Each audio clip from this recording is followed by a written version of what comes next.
तो मित्रों तमाરું स्वागत है। हूँ छूँ महेश सामरिया, तमाરું स्वागत करूँ छूँ अपना यूट्यूब चैनल पर। आज मित्रों આપણે ધોરણ 10 જે પરીક્ષા છે એના માટે મોસ્ટ આઈએમપી જે એમસીક્યુ છે જે બહુ અગત્યના છે, તમે આમાં એ જોઈશું, પરંતુ એક અલગ રીતે જોઈશું। આપણે આ જવાબો લખેલા છે, આ જવાબો ઉપરથી આપણે જોઈશું સવાલો શું બની શકે છે આના। ઓકે, આ એક નવી રીત છે, એટલે તમે જોજો તમને કેટલું ખ્યાલ આવે છે, તમે કયા સવાલો દિમાગમાં આવે છે જવાબ જોઈને, એ મોસ્ટ આઈએમપી છે। तो लेट सी केमिस्ट्री आपणे स्टार्ट करीशुं अने बाकीना पछी जोता रहीशुं। तो this is from first chapter, आ पहला चैप्टर मांथी छे। आ तमारी समक्ष आ एमसीक्यू छे। हवे हूँ तमने एकमांथी घणी बधी वस्तुनी माहिती आपतो जईश, એટલે તમે ધ્યાનથી જોજો શું છે। પહેલું છે સમીકરણ, આયન ઓક્સાઇડ એલ્યુમિનિયમ સાથે પ્રક્રિયા કરે છે તો એલ્યુમિના બનાવે છે ને આયન છૂટું થાય છે, તો આ પ્રક્રિયા શેનું ઉદાહરણ છે? તમને પૂછે કે આ પ્રક્રિયા શેનું ઉદાહરણ છે, આ પ્રશ્ન બનશે। तो मित्रों आ प्रक्रिया में तमे ध्यान दीजो, लोखंडे एल्युमिनियमे आ लोखंडનું શું કર્યું છે? વિસ્થાપન કર્યું છે। તો આ એક વિસ્થાપનનું ઉદાહરણ છે। શેનું ઉદાહરણ છે મિત્રો? એક વિસ્થાપન, જેમાં એલ્યુમિનિયમ વધુ સક્રિય ધાતુ ઓછી સક્રિય ધાતુને તેમાંથી દૂર કરે છે અને પોતે ત્યાં લાગી જાય છે। ઓકે, આગળ વાત કરીએ વોલ્ટામીટર। બોલો આના પરથી શું પ્રશ્ન બને છે? તો વોલ્ટામીટરથી પ્રશ્ન બને છે કે વોલ્ટામીટર द्वारा એટલે પાણીનું વિદ્યુત વિભાજન કયા સાધન દ્વારા થાય છે? આ એનો પ્રશ્ન છે કે પાણીનું વિદ્યુત વિભાજન કયા સાધન દ્વારા થાય છે। નેક્સ્ટ ક્વેશ્ચન છે કે ભાઈ હાઇડ્રોજન પ્લસ ઓક્સિજન મળીને પાણી બનાવે છે। બોલો પ્રશ્ન શું બનશે? આ કયા પ્રકારની પ્રક્રિયા છે? હાઇડ્રોજન અને ઓક્સિજન મળીને જે પાણી બનાવે છે, તો મિત્રો આ બંનેમાં આ બંને જોઈન્ટ થાય છે, એટલે આ સંયોગીકરણ કહેવાય। શું કહેવાય? સંયોગીકરણ। આગળ વધીએ, બીજો પ્રશ્ન છે કે ભાઈ પાણીમાંથી હાઇડ્રોજન અને ઓક્સિજન છૂટા પડે છે, તો આ પ્રક્રિયા કયા પ્રકારની છે? તો તમે જોઈ શકો છો મિત્રો, આ પ્રક્રિયા વિઘટન છે, કે જ્યારે એક ઘટકમાંથી બીજો ઘટક છૂટો પડે તો વિઘટન કહેવાય। ઓકે, નેક્સ્ટ પાંચમું, સોડિયમ સલ્ફેટ બેરિયમ ક્લોરાઇડ બને છે। બેરિયમ સલ્ફેટ સોડિયમ ક્લોરાઇડ, ધ્યાનથી જોજો, સોડિયમ સલ્ફેટ અને બેરિયમ ક્લોરાઇડ, એટલે સોડિયમે બેરિયમની જગ્યા લઈ લીધી અને બેરિયમે સોડિયમની જગ્યા લઈ લીધી, તો અહીંયા બની ગયું બેરિયમ સલ્ફેટ અને સોડિયમ ક્લોરાઇડ। બોલો આ કયા પ્રકારની પ્રક્રિયા છે? તો બહુ ઇઝી છે પ્રશ્ન આનું, આ છે દ્વિવિસ્થાપન પ્રક્રિયા। મિત્રો શું છે? દ્વિવિસ્થાપન। નેક્સ્ટ ક્વેશ્ચન, આના પર આવી જઈએ આપણે નીચે તરફ। આ રહ્યું આપણું, બહુ સરસ છે, ધ્યાન આપજો।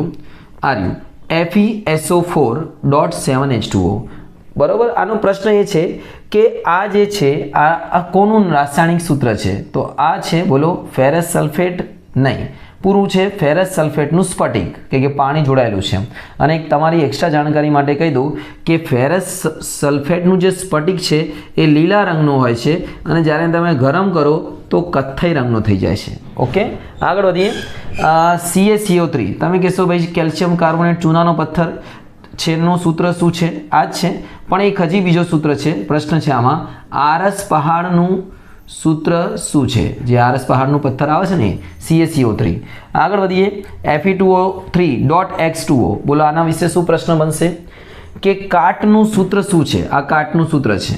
ચલો હવે નાઇટ્રોજન વિશે તો તમને પ્રશ્ન બનાવતા આવડશે, વિચારો નાઇટ્રોજન વિશે શું પ્રશ્ન બને છે? હા, કે ભાઈ ખોરાપણું અટકાવવા માટે ખોરાકનું કયો વાયુનો ઉપયોગ થાય છે? નાઇટ્રોજન, જે ઓક્સિજન અટકાવે છે।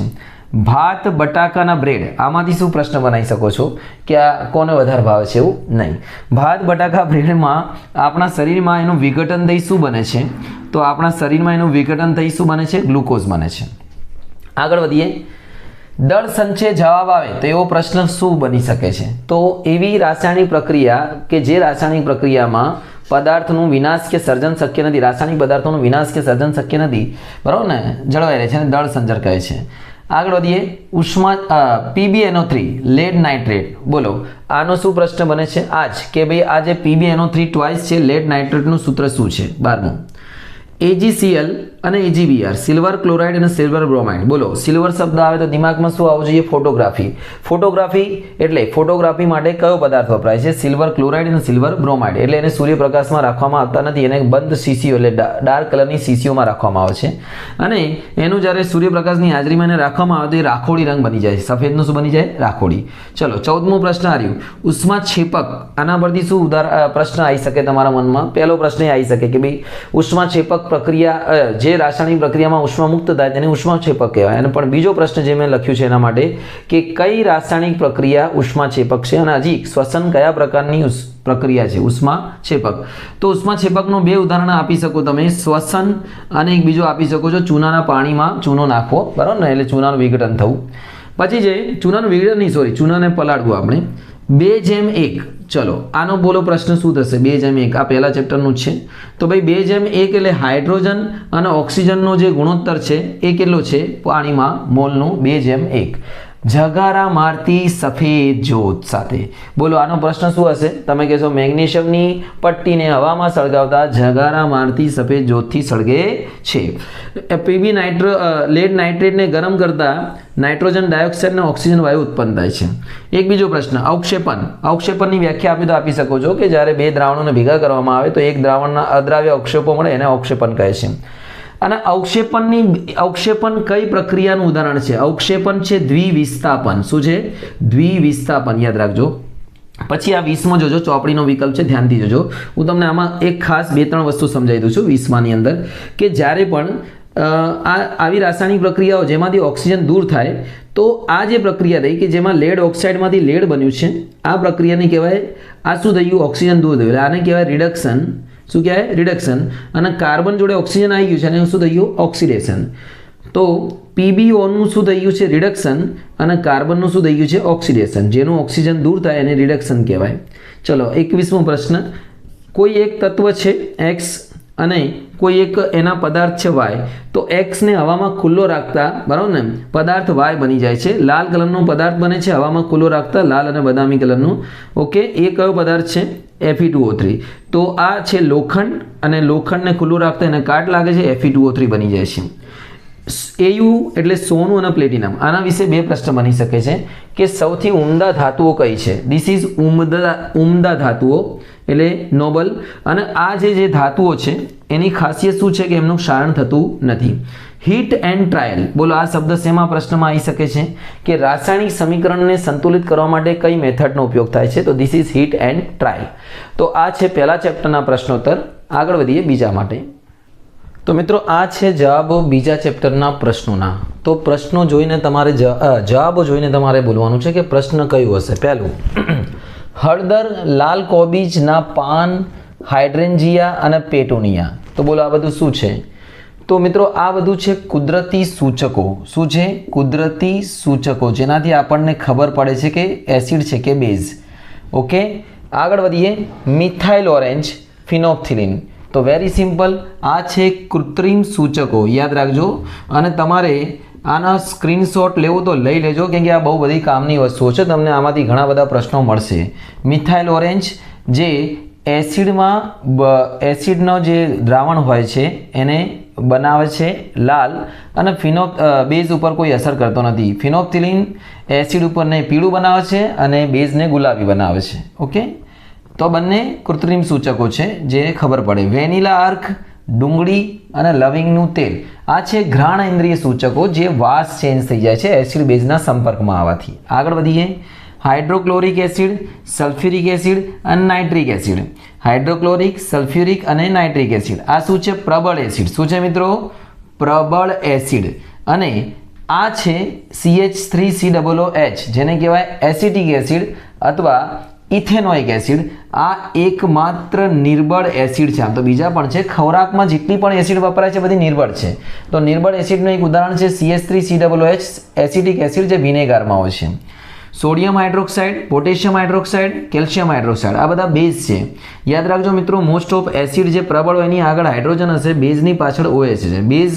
બેઝ આ પ્રબળ બેઝ છે. બધા કેવા બેઝ છે? પ્રબળ. અને આ જે છે એમોનિયમ હાઇડ્રોક્સાઇડ એ નિર્બળ બેઝનું ઉદાહરણ છે. શેનું ઉદાહરણ છે? નિર્બળ બેઝ. આગળ વધીએ. અહીંયા કોની વચ્ચે પ્રક્રિયા થાય? તો ધાતુ અને ક્ષારનું અને હાઇડ્રોજન આવશે. તો ધાતુ અને એસિડ વચ્ચે પ્રક્રિયા થશે તો ધાતુનો ક્ષાર અને હાઇડ્રોજન બનશે. કોની વચ્ચે પ્રક્રિયા થશે? તો ક્ષાર અને પાણી બનશે. તો મિત્રો વેરી સિમ્પલ, એસિડ અને બેઝ વચ્ચે પ્રક્રિયા થશે તો ક્ષાર અને પાણી બનશે. અને આ પ્રક્રિયાને તટસ્થીકરણ પણ કહે છે. ધાત્વીય ઓક્સાઇડ કેવા હોય છે? તો મિત્રો ધાત્વીય ઓક્સાઇડ બેઝિક હોય છે અને અધાત્વીય ઓક્સાઇડ છે ને એટલે એસિડિક હોય છે. અધાત્વીય ઓક્સાઇડ કેવા હોય છે? એસિડિક. આગળ વાત કરીએ પીએચ, તો પીએચમાં પી નો મતલબ શું થાય છે? પોન્ટેજ. શું થાય છે? પોન્ટેજ, જે જર્મન શબ્દ છે. અને પીએચનું મૂલ્ય 0 થી 14 વચ્ચે હોય, 7 થી ઓછા એસિડ, 7 થી વધારે બેઝ અને 7 વાળા તટસ્થ. સારું, પીએચની મૂલ્યની શોધ સોરેન્સન નામના વૈજ્ઞાનિકે કરી હતી, એ પણ કહી દઉં છું. હવે યાદ કરીએ અહીંયા મેગ્નેશિયમ હાઇડ્રોક્સાઇડ. બોલો આ શું છે? Magnesium hydroxide. શું પ્રશ્ન છે મેગ્નેશિયમ હાઇડ્રોક્સાઇડનું? કે મિલ્ક ઓફ મેગ્નેશિયા. શું? મિલ્ક ઓફ મેગ્નેશિયાનું સૂત્ર શું છે? તો એ છે મેગ્નેશિયમ હાઇડ્રોક્સાઇડ. આગળ વધીએ. 7.0 થી 7.3. બોલો આ શું છે? 7.0 થી 7.3 એ છે આપણા શરીરમાં થતી દેહ ધાર્મિક ક્રિયાઓ માટે જરૂરી પીએચ. તો દેહ ધાર્મિક ક્રિયાઓ માટે કેટલું પીએચ જોઈએ? 7.0 થી 7.8. 5.8 કરતાં ઓછું પીએચ થાય તો એને શું કહે છે? એસિડ વર્ષા, પાણીનું. અને 6.5 થી 7.3 વાળી જમીન એ સારી જમીન કહેવાય. 6.5 કરતાં ઓછી વાળી જમીન એસિડિક કહેવાય, જેને કેલ્શિયમ ઓક્સાઇડ નાખવું પડે. અને 7.3 વાળી વધારે જમીન હોય તો એને બેઝિક કહેવાય, જેમાં તમારે જીપ્સમ નાખવું પડે. ઓકે, આગળ વધીએ. ચિરોડી જેને કહેવાય. આની વાત કરીએ. CA3 calcium phosphate. Calcium phosphate આ છે ઇનેમલ. ઇનેમલનું પડ જે આપણા દાંતનું પડનું શું કરે છે? રક્ષણ કરે છે. આને નાખી દઈએ ઇનેમલ કેલ્શિયમ ફોસ્ફેટ. ચલો આનું નામ જોઈએ. Na2CO3.10H2 નટુકો3. તો આ છે ધોવાના સોડા, બરાબર ને? પાણીનો અણુ હોવો જોઈએ. 10 પાણીના અણુ હોય છે ધોવાના સોડામાં. ચલો આ બોલો. Calcium sulphate hemihydrate 1/2 hydrate. બોલો આનો પ્રશ્ન શું હશે? કે પ્લાસ્ટર ઓફ પેરિસનું સૂત્ર અને નામ લખો. તો પ્લાસ્ટર ઓફ પેરિસનું સૂત્ર છે CaSO4 1/2H2O અને તેનું નામ છે કેલ્શિયમ સલ્ફેટ હેમીહાઇડ્રેટ. ઓકે, પછી છે આ છે વિરંજન ચૂર્ણ. વિરંજન ચૂર્ણનું સૂત્ર છે CaOCl2, જેને કહેવાય બ્લીચિંગ પાવડર, જેનું રાસાયણિક નામ છે કેલ્શિયમ ઓક્સીક્લોરાઇડ. ચલો પીવીસી. પીવીસી પરથી શું આવશે? કે પીવીસીનું પૂરું નામ શું છે? પોલીવિનાઇલ ક્લોરાઇડ, જેમાં ક્લોરીન વાયુ વપરાય છે. પકોડા બનાવવા માટે કયા ઉપયોગ થાય છે? તો બેકિંગ સોડાનો ઉપયોગ થાય છે, NaHCO3. આ યાદ રાખજો. સોડિયમ બાયકાર્બોનેટ ખાવાના સોડા. લાલાશ પડતો કથ્થઈ. આ લાલાશ પડતો કથ્થઈ આ શેનો પ્રશ્ન થઈ ગયો છે? લાલાશ પડતો કથ્થઈ. ચલો હું વિચારી જાઉં છું. ચલો Na2ZnO2 sodium zincate. Sodium zincate. ચલો શુક્ર ગ્રહ પર કયા વાયુના વાદળા જોવા મળે છે? H2SO4 ના. કયા? H2SO4 ના. સારું. 5 ઉપરથી પ્રશ્ન બનશે કે ભાઈ કોપરના જે કોપર સલ્ફેટ છે એમાં પાણીના કેટલા અણુ હોય છે? 5. Oxalic acid. બોલો શેમાં ઓક્ઝેલિક હોય છે? ટામેટામાં. ટાર્ટરિક એસિડ શેમાં હોય છે? આંબલીમાં. અને જેટલા પણ ખાટા ફળો છે, તમને ખબર છે જેટલા પણ ખાટા ફળો છે એ બધામાં કયો એસિડ હોય છે? સાઇટ્રિક એસિડ હોય છે. પછી આપણે વિનેગાર એટલે એસિડિક એસિડ. આ બધું આવી ગયું છે માહિતી. ઓકે, આગળ જોઈએ. બહુ કામની માહિતી છે મિત્રો. વિડીયો જોતા રહેશો, તમારો બહુ કામમાં આવશે. બધા મોસ્ટ ઓફ IMP MCQ છે આમાં. ત્રીજો ચેપ્ટર જોઈ લઈએ. તો મિત્રો આ છે ત્રીજો ચેપ્ટર, જેમાં આપણો પહેલો જે જવાબ છે સોડિયમ, પોટેશિયમ અને લિથિયમ. તો તમારો પ્રશ્ન શું હોઈ શકે છે? કે હલકી ધાતુઓ અથવા બીજી રીતે કે જે ધાતુઓને ચપ્પા વડે કાપી શકાય એવી કઈ છે? તો સોડિયમ, પોટેશિયમ. ઓકે, નરમ ધાતુઓ. અહીંયા લખી દઉં છું નરમ. ચલો બીજું Hg એટલે પારો. પારો એટલે મર્ક્યુરી. અને G એટલે ગેલિયમ. તો બોલો આનો જો પ્રશ્ન શું હોઈ શકે? કે જે ધાતુઓ પ્રવાહી અવસ્થામાં મળી આવે હંમેશા એ છે પારો, અને જે ઊંચા તાપમાને મળી આવે એ છે ગેલિયમ, થોડાક ઊંચા તાપમાને. સારું. Au સોનું અને ચાંદી. તો આના વિશે શું પ્રશ્ન બની શકે છે? કે એવી કઈ ધાતુ છે જે રાસાયણિક પ્રક્રિયાઓ કરતી નથી? તો સોનું અને ચાંદી, જેને ઉમદા ધાતુઓ પણ કહે છે. કઈ ધાતુઓ? ઉમદા ધાતુઓ. અને એમાં ટીપાઈપણાનો ગુણધર્મ જોવા મળે છે, જેમાં સોનામાંથી 2 કિલોમીટર લાંબો તાર બની શકે છે 1 ગ્રામમાંથી. કેટલા ગ્રામમાંથી? 1 ગ્રામમાંથી. ઓકે. લેડ અને પારો એટલે મર્ક્યુરી એ ઉષ્માની મંદ વાહક છે. કેવી વાહક છે? મંદ વાહક. હવે આવી જઈએ બ્રોમિન વિશે. બ્રોમિન એક એવી અધાતુ છે કે જે પ્રવાહી અવસ્થામાં જોવા મળે છે. તો અધાતુમાં પ્રવાહી કોણ? બ્રોમિન. અને ધાતુમાં પ્રવાહી કોણ? પારો. થોડા ઊંચા તાપમાને ગેલિયમ. ચલો આયોડીન, એવી અધાતુનું નામ આપો જે ચળકળાટ ધરાવે છે. તો એ કોણ છે? આયોડીન. એવી અધાતુનું નામ આપો કે જે વિદ્યુતનું વહન કરે છે. તો ગ્રેફાઇટ. ગ્રેફાઇટ એ વિદ્યુતનું વાહક જ ધાતુ છે, અધાતુ છે સોરી. અને આયોડીન એ ચળકળાટ ધરાવતી અધાતુ છે. શું ધરાવતી? ચળકળાટ ધરાવતી અધાતુ છે, યાદ રાખજો. આગળ વાત કરીએ, એક એક્સ નામનો તત્વ છે, એના બે સ્વરૂપ છે વાય અને ઝેડ. વાયનું તાપમાન, વાયનું ગલનબિંદુ ઊંચું છે અને ઝેડ એ વિદ્યુતનો વાહક છે. તો આનું નામ શું હશે? તો મિત્રો આ છે એક્સ એ કાર્બન છે, વાય એનો અપર રૂપ હીરો છે જેનો ગલનબિંદુ શું છે? ઊંચો છે. અને ઝેડ એ એનો બીજો સ્વરૂપ અપર રૂપ ગ્રેફાઇટ છે જે વિદ્યુતનો શું છે? વાહક છે. હવે ધ્યાનથી જોજો, એલ્યુમિના અને ઝિંક ઓક્સાઇડ. મિત્રો આ બહુ ખાસ પ્રશ્ન છે કે ઉભયગુણી ઓક્સાઇડનું નામ આપો. આનો પ્રશ્ન શું થશે? હું અહીંયા લખી દઉં છું, ઉભયગુણી ઓક્સાઇડ. ઉભયગુણી ઓક્સાઇડ એટલે જેની અંદર એસિડ અને બેઝ બંને સાથે પ્રક્રિયા કરવાની ક્ષમતા હોય. એક તો છે એલ્યુમિના Al2O3 અને ZNO. અને બીજો એક અગત્યનો પ્રશ્ન છે કે હાઇડ્રોક્લોરિક એસિડ અને નાઇટ્રિક એસિડનું 3:1 ગુણોત્તરના દ્રાવણને શું કહે છે? અરે ભાઈ આ બહુ અગત્યનું છે. આ છે એક્વા રીજિયા. એક્વા રીજિયા જેને કહેવાય રોયલ પાણી. આ લોકો જે છે ને, અમુક લોકો કેવા હોય ખબર છે કે ઘરે સોના ચાંદીના દાગીના સાફ કરવા આવે, બરાબર.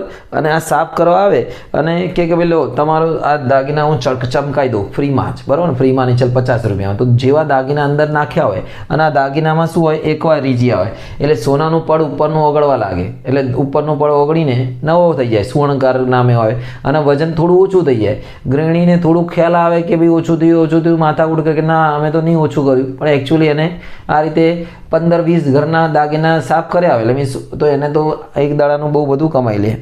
ઓકે, આગળ વધીએ. 12મા પર છે પોટેશિયમ. સૌથી સક્રિય ધાતુ છે પોટેશિયમ અને સૌથી ઓછી સક્રિય ધાતુ છે સોનું. આનું તમે શ્રેણી યાદ રાખજો. હું તમને બોલું છું, આ શ્રેણી પૂછાશે જ એક્ઝામમાં. આની લાઈનસર યાદ રાખજો. જો હું લખી દઉં છું, કહો ના કહો મગાભાઈ અલ્યા જાને ફરીને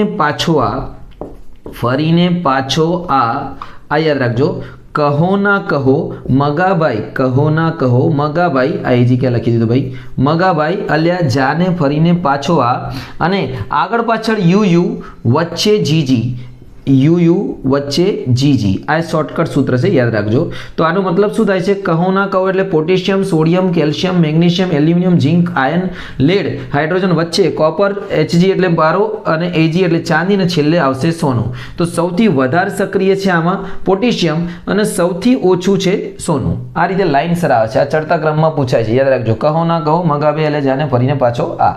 આગળ વધીએ તો અહીંયા આવી જઈએ. સોડિયમ ક્લોરાઇડ અને મેગ્નેશિયમ ક્લોરાઇડમાં તમને આયની સંયોજનો છે. ઓકે, ચલો એક તત્વ, આ ત્રણમાંથી કોણ ધાતુ છે, કોણ અધાતુ છે અને કોણ અર્ધધાતુ છે અથવા કોણ સહસંયોજક બંધ બનાવશે? તો મિત્રો જેની છેલ્લી કક્ષામાં 1, 2 કે 3 ઇલેક્ટ્રોન હોય ધાતુ હોય છે. જેની છેલ્લી કક્ષામાં 7, 6 હોય જે ઇલેક્ટ્રોન સ્વીકારે એ શું છે? અધાતુ. અને 4 વાળો છે એ સહસંયોજક બંધ બનાવશે. એ છે કાર્બન. 2, 8, 7, 15. આ 15 થઈ ગયો આપણો ફોસ્ફરસ અને 2, 8, 2 મેગ્નેશિયમ. ચલો થર્મિક પ્રક્રિયાનો પ્રશ્ન કે થર્મિક પ્રક્રિયા દ્વારા કઈ ધાતુ શુદ્ધ કરવામાં આવે છે? લોખંડ. યાદ રાખજો, લોખંડની પ્રક્રિયા થર્મિક પ્રક્રિયા છે જેમાં લોખંડને એલ્યુમિના વડે શુદ્ધ કરવામાં આવે છે. હંમેશા યાદ રાખો, કેથોડ ઉપર રિડક્શન થાય છે અને એનોડ ઉપર ઓક્સિડેશન થાય છે. પૂછે છે કેથોડ ઉપર શું થાય છે? રિડક્શન. અને કેથોડ એટલે માઇનસ અને એનોડ એટલે પ્લસ. એનોડ ઉપર ઓક્સિડેશન અને કેથોડ ઉપર રિડક્શન. એનોડિક પંખ કોને કહેવાય? કે વિદ્યુત વિભાજન પ્રક્રિયામાં જે સળીઓ છે એના નીચે, એનોડના નીચે જે કચરો ભેગો થાય છે, બરાબર ને, એને કહેવાય એનોડિક પંખ. અહીંયા જોજો, ઝિંક કાર્બોનેટમાંથી ઝિંક ઓક્સાઇડ બને છે અને કાર્બન ડાયોક્સાઇડ બને છે. આ પ્રક્રિયા કઈ પ્રક્રિયા છે? તો મિત્રો આ છે કેલ્સિનેશન, જેમાં કાર્બોનેટમાંથી ઓક્સાઇડ બને છે. ઓકે, કાર્બોનેટને ગરમ કરતા. પછી આ જો બીજું, ઝિંક સલ્ફાઇડમાંથી ઝિંક ઓક્સાઇડ બને છે અને સલ્ફર ડાયોક્સાઇડ અલગ થાય છે. આને સંતુલિત કરો. આના પ્રક્રિયા શું છે? આને સંતુલિત કરશો 23, 22 અને આ ભુંજનનું ઉદાહરણ છે. ભુંજન યાદ રાખજો. સલ્ફાઇડયુક્ત કાચી ધાતુને હવાની હાજરીમાં ગરમ કરતા ઓક્સાઇડમાં ફેરવાય છે અને સલ્ફર ડાયોક્સાઇડ ઉત્પન્ન થાય છે. સારું, આ જોજો ધ્યાનથી. Ag2S, બોલો આનું પ્રશ્ન કોપર કાર્બોનેટ અને આનું પ્રશ્ન શું હશે? તો ધ્યાન આપજો, ધ્યાનથી જજો. ચાંદીને જ્યારે આપણે ચાંદીનું જ્યારે ક્ષારણ થશે તો ચાંદીનું સલ્ફાઇડ બનશે, Ag2S બનશે. તાંબાના પર જે ચાંદી જે કાળી પડી જાય છે તો કયો બને છે? Ag2S. તાંબાના વાસણ પર લીલા ડાઘ જોવા મળે છે તો કોપર કાર્બોનેટ, આ યાદ રાખજો CO. અને લોખંડનું જ્યારે કાટ લાગે એનું સૂત્ર છે, સમજાય કે નહીં? આ તાંબાનું છે, આ ચાંદીનું ક્ષારણ છે, આ વગેરે. સંરસ કોને કહેવાય? એવી મિશ્ર ધાતુ જેમાં એક ઘટક પારો હોય એટલે મર્ક્યુરી હોય, એવી મિશ્ર ધાતુને સરસ કહેવાય. 22મો પ્રશ્ન કે સોનાના દાગીનાને કેટલા કેરેટના બનાવવામાં આવે છે? તો 22 કેરેટના. કે 22 કેરેટના દાગીના વળતા નથી એટલે 2 કેરેટમાં ચાંદી અને તાંબુ ઉમેરવામાં આવે છે. ચલો, સીસુ અને ટીન આ બંનેની મિશ્ર ધાતુથી શું બનશે મિત્રો? સોલ્ડર બનશે. સોલ્ડર જેને વેણ કરવા માટે ઉપયોગી છે, જેનું ગલન બિંદુ આ બંને કરતાં પણ નીચું છે. કોપર અને ઝીંક આનાથી શું બનશે મિત્રો? પિત્તળ. શું બનશે? પિત્તળ. પછી લોખંડ, ક્રોમિયમ અને નિકલ એનાથી બનશે સ્ટીલ. શું બનશે? સ્ટીલ. એ પણ કયો? SS, stainless steel. સાદું સ્ટીલ બનાવવું હોય તો ખાલી 0.5% કાર્બન ઉમેરવાનું. શું ઉમેરવાનું? કાર્બન.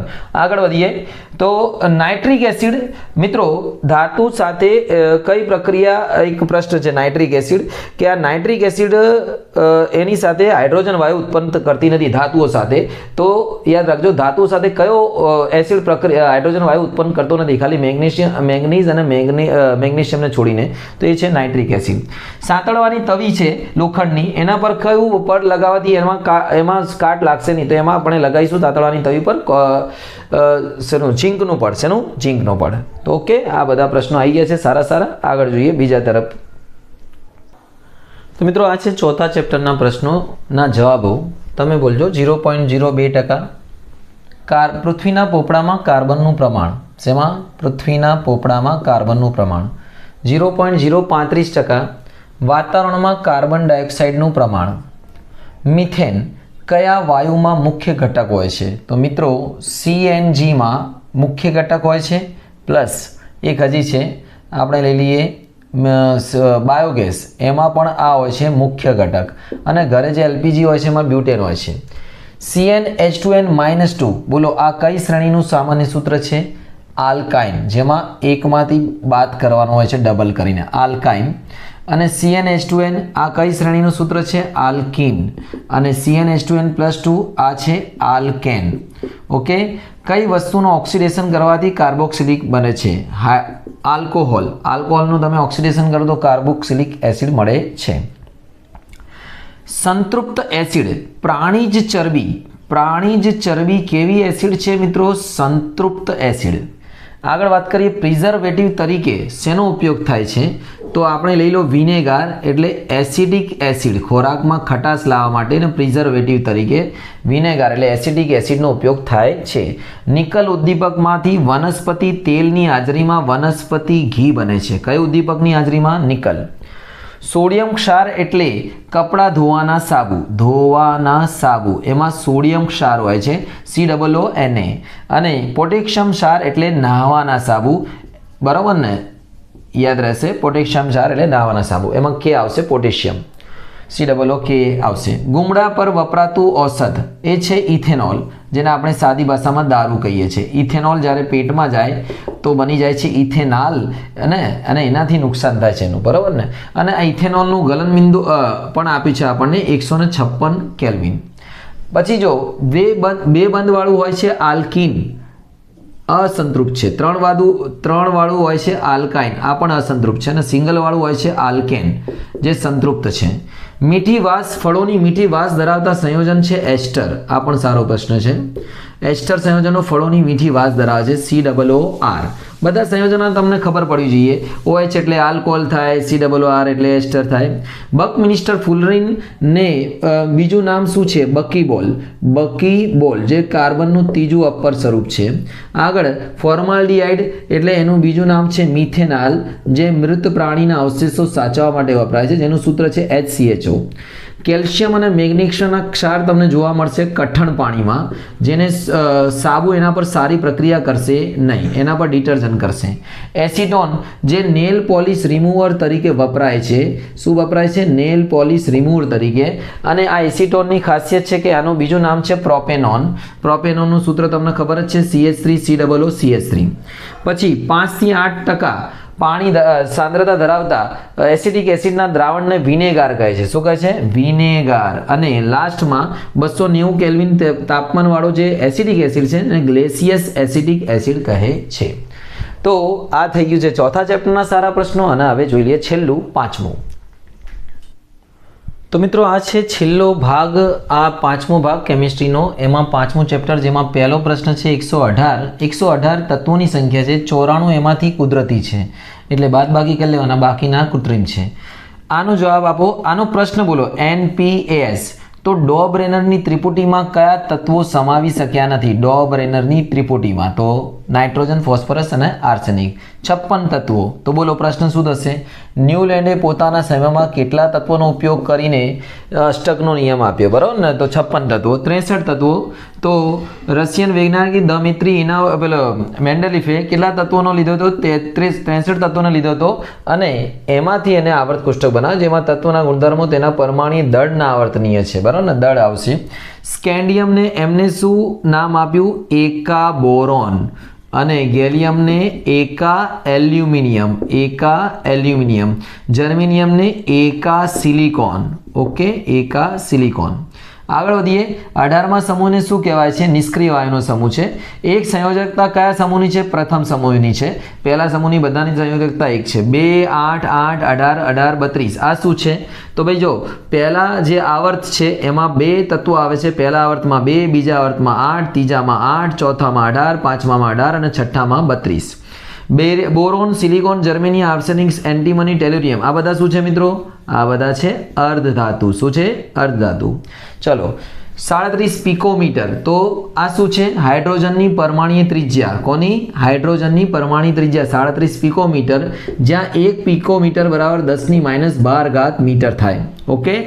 X નામનું એક તત્વ છે 13, એ કયા નિષ્ક્રિય વાયુની નજીક હશે? તો મિત્રો X નામનું તત્વ એટલે 13 એટલે 2, 8, 3, નિષ્ક્રિય વાયુ એટલે 2, 8 એટલે 10 એટલે નિયોનની નજીક હશે. આટલું યાદ રાખજો તમે. પહેલી અને બીજી કક્ષા સંપૂર્ણ ભરાય. પહેલી કક્ષામાં 1 ઇલેક્ટ્રોન એવા તત્વ આપો. છેલ્લી કક્ષામાં 1 ઇલેક્ટ્રોન એવા તત્વનું નામ સોડિયમ 281, પછી સોડિયમ લઈ લો, પછી એના પછી પોટેશિયમ લઈ લો, લિથિયમ લઈ લો 2, 3, 2, 1. આ બધામાં 1 કક્ષા. 2 કક્ષાઓ એવા છેલ્લી કક્ષામાં 2 ઇલેક્ટ્રોન એવા 2 તત્વોનું નામ. મેગ્નેશિયમ લઈ લો તમે, બોરોન લઈ લો, 2 હોય એ જ આવશે ને? ઓકે. સંપૂર્ણ ભરાયેલી કક્ષા તો તમે લઈ લો 2 હિલિયમ લઈ લો, 2, 8 નિયોન લઈ લો, 2, 8, 8, 18 નિષ્ક્રિય વાયુનો સમૂહ લઈ લો. મેન્ડેલીફે જે આ 1.7 મેન્ડેલીફે જે એલ્યુમિનિયમ કીધું હતું, એકા એલ્યુમિનિયમ, અને પછી જે એના બદલે તત્વ શોધાયું ગેલિયમ, એ બંનેના દળમાં કેટલાનો ફરક હતો? 1.7 યુનો ફરક હતો. યુ એટલે એટોમિક માસ યુનિટ. 2, 8, 6 કયા સમૂહમાં આવશે? 2, 8, 6 સલ્ફર છે અને એનો સમૂહ હશે 16મો. કયો સમૂહ? 16મો. હેનરી મોસોલે ક્ષ-કિરણોના અભ્યાસ પરથી સૌથી પહેલા તત્વના પરમાણ્વીય ક્રમાંકની શોધ કરી હતી. શેની? પરમાણ્વીય ક્રમાંકની. ઓકે. અને પ્લેટિનમનો ઉદ્દીપક તરીકે ઉપયોગ કરનાર વૈજ્ઞાનિક હતા ડોબરેનર. ઓકે. અને એક સમૂહ અને 3 આવર્ત હોય એવો તત્વનું નામ લખો. તો સમૂહ 1 જ હોય ને 3 આવર્ત, તો 2, 8, 1. આ 3 આવર્ત છે અને સમૂહ 1, તો આ 2, 8 એટલે સોડિયમ થઈ ગયું. ઓકે મિત્રો, આ રીતે તમે જાણી શકો છો. તો આશા રાખું છું આ બધું પૂરું થઈ ગયું છે આપણું આમાંથી બધા. અને આ જે વિડીયો જો તમે ગમ્યો હોય તો બાકીના તમને બાયોલોજી અને જે ફિઝિક્સ છે એના પણ MCQ બનાવી દઈશ. લાઇક કરજો એટલે મને ખ્યાલ આવે કે તમને ખ્યાલ આવે છે, જરૂર છે કે નહીં. ઓકે. તો તૈયારી કરો, એક્ઝામ નજીક છે, તમારી એક્ઝામની આગળ છે અને 100% તમને ફાયદો થશે. તમારા મિત્રોને પણ શેર કરજો. શુભમ. લાઇકનો બટન જરૂર દબાવજો.